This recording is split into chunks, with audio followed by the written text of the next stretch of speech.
Hi everyone. This video is going to be a walkthrough of the repeated measures ANOVA. All right, so just a few points, some reminders on the repeated measures ANOVA. First of all, when you look at it, when you look at the data for a repeated measures ANOVA, it really looks identical to a one-way ANOVA. The only thing that really makes a repeated measures ANOVA different from a one-way is that you have the same subject participating in all of the different treatment conditions. Okay, so when we contrast this with the one-way ANOVA, remember in the one-way, we would have different people doing traditional, different people doing online, and different people doing groups. But when we do it as a repeated measures, you have the same subject that moves through all the different treatment conditions.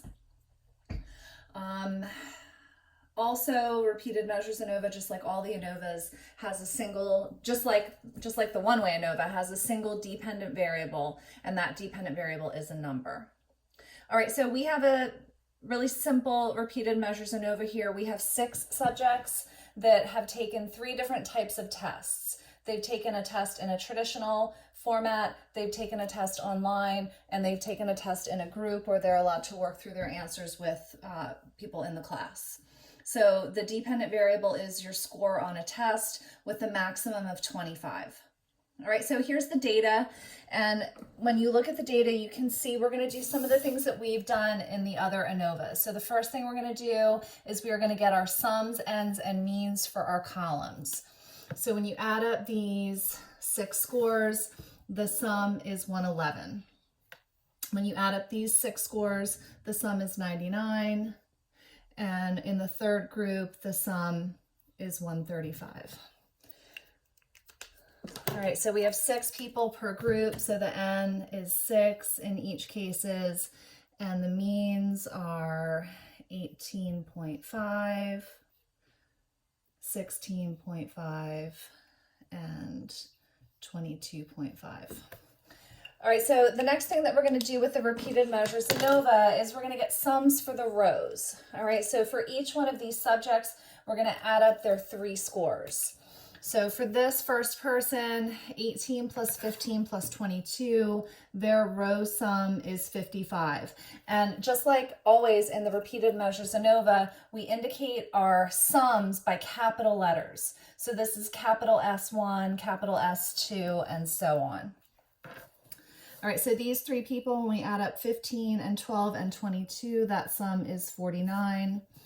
The next person, the sum is 63. Next is 72. Next is 56. And this last person is 50. All right, so a few housekeeping things. Little a, which is the number of levels of A, is 3. Little n, which is the number of subjects per group, is 6. T is the grand sum, which is the sum of all the scores. So we are either going to add up all 18 of these scores, we could add up our 6 row sums, or we could add up our 3 column sums. All of those things should get us the same number, which in this case is 345. My 5s look awful in this video. And then y bar t, which is the grand mean, we're back to the formula being t divided by a times n. So 345 divided by 3 times 6 is 19.17. All right, so feel free to pause this at any point and double check your numbers, make sure they work out to mine. In the next video, we're going to move on to the basic ratios.